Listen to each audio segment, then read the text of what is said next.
ko ngayon, pansit. Yan. Ay, yeah, pansit. Yan. Pagod.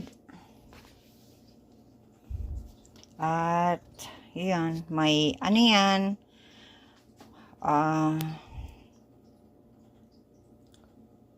may itlog. Yan, simpleng ano lang, sahog. Dito karne. Chicken, tocino. Yan. Yan ang ano yan dyan. Ang sahog dito. Hindi ko na, ano yan, pira-piraso, hindi ko na, ano yan, tama na yan. Kung gusto nila, magkuha na lang.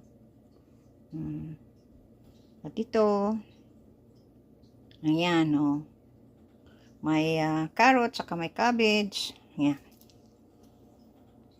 Yan ang aking luto ngayon. Ngayon, manunood na ako ng TV kasi nakaluto na ako.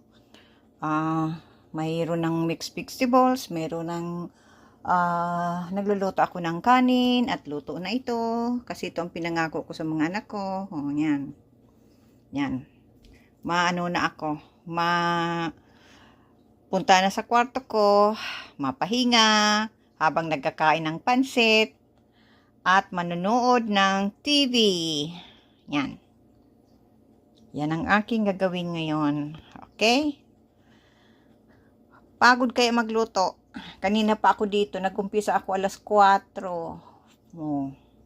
Ano na ngayon? Alas 6:30 na.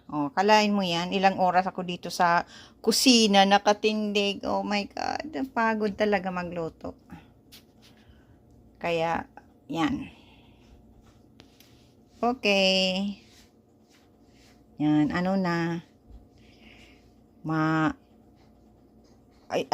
I-off ko na ito at ako'y makain na dahil gutom na ako. Okay guys, maraming salamat sa panonood nyo. God bless everyone.